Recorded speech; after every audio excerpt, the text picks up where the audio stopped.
Did you know that 70% of patients primarily managed on drops were lost to follow-up at 12 months? Embrace interventional glaucoma, a procedure-based approach with drops used as bridge and supplemental therapy. This is Ike Ahmed. And I'm Arsham Shaybani. And we want to welcome you to GT, the podcast.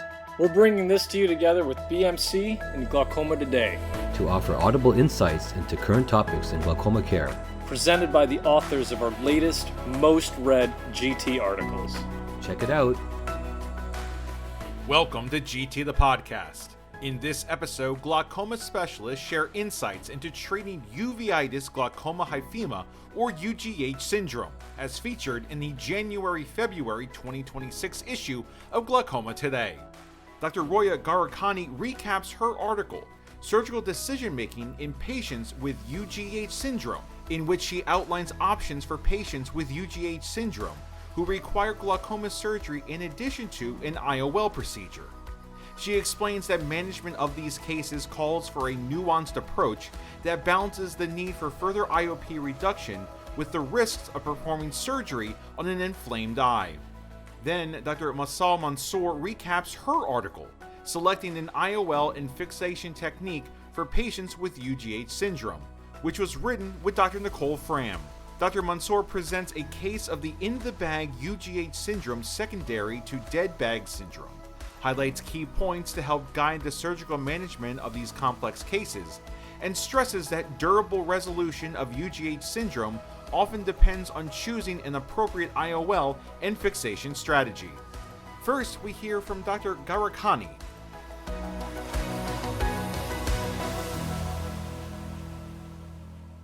During the acute phase of uveitis-glaucoma-hyphema syndrome, elevated IOP from the mechanical rubbing of an IOL or capsule on the iris and ciliary body can lead to obstruction of the trabecular meshwork by debris. Repositioning or exchanging the IOL is the definitive treatment to relieve the chafing. Medical therapy may be used as a bridge to manage IOP and inflammation until surgery can be performed. The efficacy of conservative medical therapy alone, however, is significantly worse than when it is combined with IOL surgery, which has been shown to improve both visual and IOP outcomes. Medical therapy is primarily a temporizing measure and not a definitive solution in this patient population. A unique challenge is that many of these individuals require glaucoma therapy after UGH syndrome has been resolved with IOL repositioning or exchange. A review by Armane and Bendig analyzed 71 patients with UGH syndrome and found that 51% of those without pre-existing glaucoma subsequently required ongoing glaucoma treatment after the resolution of UGH syndrome. Patients with an IOP of 22 millimeters of mercury or higher during their first hyphema episode were at an increased risk of needing long-term glaucoma therapy. Permanent damage to the aqueous outflow pathways that may occur during active UGH episodes can result in elevated IOP, even after the mechanical chafing has resolved. The decision of whether to proceed with glaucoma surgery in patients with UGH syndrome requires carefully balancing the need for further IOP reduction with the risks of performing surgery on an inflamed eye. Performing the lens procedure first is often beneficial for inflammation control. The success of glaucoma surgery in an eye that has not undergone IOL surgery is often compromised by ongoing inflammation. If a patient with UGH syndrome requires glaucoma surgery in addition to an IOL procedure, various approaches may be utilized. Laser peripheral iridotomy can successfully reduce elevated IOP in eyes with UGH syndrome that results from reverse pupillary block. In a case series of 6 eyes, LPI resolved UGH syndrome in all of them, and the mean IOP decreased from 30.5 to 15.5 millimeters of mercury postoperatively. Although LPI is an excellent approach to reverse pupillary block, the procedure does not have a role in eyes where the chafing of iris and ciliary body tissue occurs by a different mechanism. This highlights the importance of a careful examination, anterior segment OCT, and ultrasound biomicroscopy to guide the surgical approach to patients with UGH syndrome.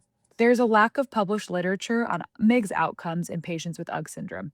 Hypothetically, however, MIGS may have a role in such cases because it would spare the conjunctiva in patients who are at high risk of requiring multiple glaucoma interventions in their lifetime. Gonioscopy-assisted transluminal trabeculotomy in particular has been shown to be effective for IOP management in eyes with uveitic glaucoma, which has an underlying mechanism similar to the chronic IOP elevation observed with UGH syndrome. This procedure was reported to achieve surgical success in 71.8% of eyes with uveitic glaucoma, and the mean IOP decreased from 31.4 to 13.8 millimeters of mercury at 1 year in one study.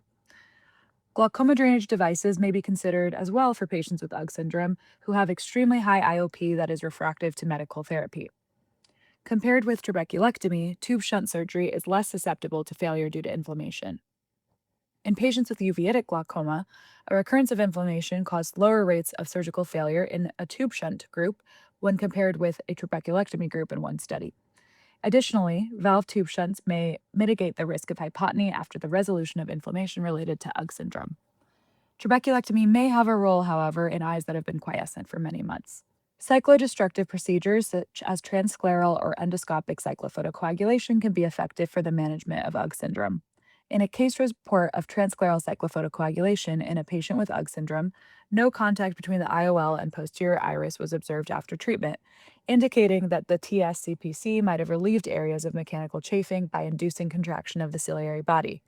In another case report, a patient with UGG syndrome who could not undergo an IOL exchange owing to extensive capsular fibrosis received endoscopic cyclophotocoagulation, after which their symptoms resolved. Although the benefits of CPC must be weighed against its known risks like hypotony, worsening of inflammation, vision loss, cyclodestructive procedures may serve a dual purpose in terms of lowering IOP and improving the anatomic relationship between the iris, lens, and ciliary body. The management of glaucoma in patients with UGG syndrome requires a nuanced approach. Careful patient selection, the identification of specific anatomic problems, and the timing of lens and glaucoma treatment are critical.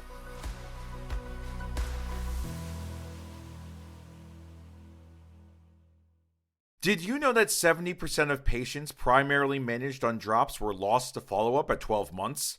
Embrace interventional glaucoma, a procedure-based approach with drops used as bridge and supplemental therapy. Here is Dr. Mansoor with more insight into the surgical management of UGH syndrome.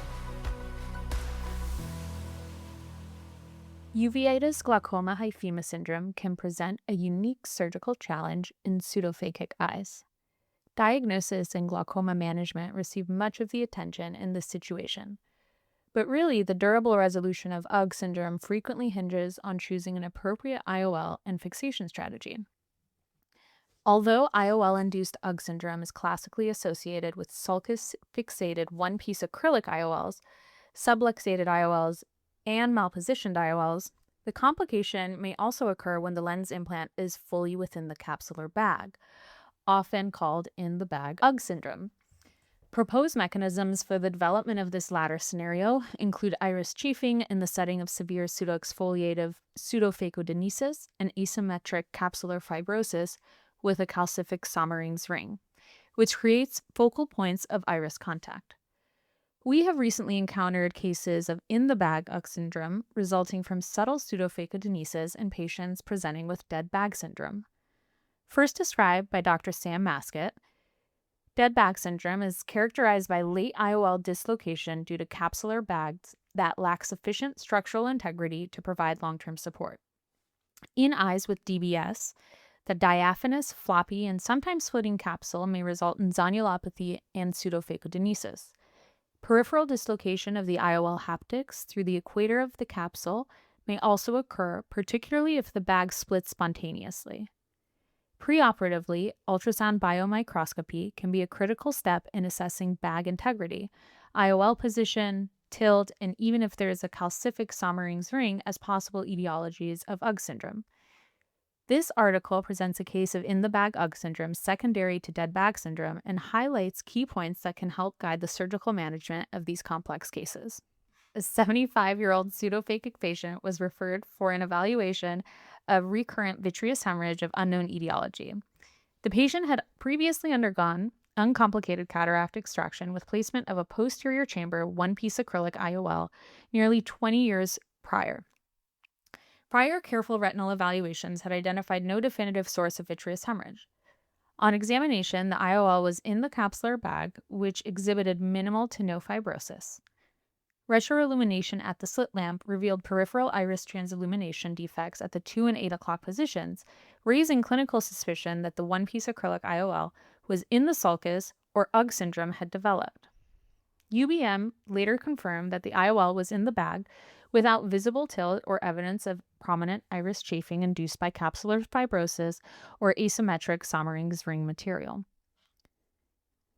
The surgical management of UG syndrome in pseudophakic eyes begins with a critical assessment of whether the existing IOL can safely be salvaged. This determination depends on the integrity of the capsular bag, the feasibility of achieving durable posterior fixation, and the likelihood that repositioning itself will definitively eliminate iris contact. If the capsular bag seems to be intact, lasso fixation or repositioning may be considered. Any attempt at IOL preservation, however, should ensure full capsular overlap of the haptics and posterior fixation of the lens to avoid sulcus fixation of a one-piece IOL. In addition, asymmetric fixation causing tilt and/or ciliary body compromise may increase the risk of persistent or recurrent UG syndrome. Adequate capsular fibrosis and minimal perioperative tilt should be confirmed when repositioning a one-piece acrylic IOL. In the case that we briefly mentioned earlier, an initial attempt was made to reposition the IOL using the lasso technique while preserving the capsular bag. During manipulation, tension split the capsular bag, causing the suture to slip along the haptic, which is a common occurrence in patients with dead bag syndrome. This confirmed, unfortunately, the bag's non-viability. At that point, the decision was then made to remove the entire capsular bag IOL complex and proceed with secondary IOL placement via scleral suture fixation. In our practice, we have learned from cases such as this one to resist the temptation to reposition a dead bag. Early recognition and decisive IOL removal can reduce operative morbidity. After explantation of the original IOL, an Investitoric MX60 ET IOL selected to address the patient's high corneal astigmatism was implanted using pars plana fixation. There are case reports of UG syndrome with this lens platform and approach, but we do suspect the incidence of this are due to overly anterior suture fixation of the IOL. In our experience, a stable posteriorly fixated optic that avoids such contact is a key determinant of success in these eyes. Sutureless intrascleral haptic fixation, such as the well-known Yamane technique, are viable alternatives in select cases, but the approach can be very unforgiving. Even subtle IOL tilt or decentration may result in postoperative iris chafing and recurrent inflammation. An intrascleral haptic fixation does not permit the correction of greater than 2 diopters of corneal astigmatism. When performing intrascleral haptic fixation in eyes with UG syndrome, meticulous attention to haptic externalization, tunnel construction, and symmetry is essential. Surgeons should have a very low threshold for intraoperatively reassessing IOL centration and iris clearance. In the setting of scleral fixation, a surgical peripheral iridotomy is routinely performed in our practice. Creating a peripheral iridotomy facilitates equilibration of the anterior and posterior chambers and may reduce dynamic iris movement or iridodenesis that can contribute to pupillary capture and iris chafing, particularly in eyes that have a history of pars plana vitrectomy. Dead bag syndrome is an under-recognized cause of in-the-bag UG syndrome. Successful management depends on recognizing when the capsular bag is not viable, avoiding futile repositioning attempts, and prioritizing stable posterior fixation of the IOL. When these principles are followed, durable resolution of UG syndrome can be achieved. Thank you for tuning into this episode of GT the Podcast. If you have any feedback or topic suggestions, find us on Instagram, LinkedIn, Facebook, or Twitter. And stay tuned for more hot topics in glaucoma care on GT the Podcast.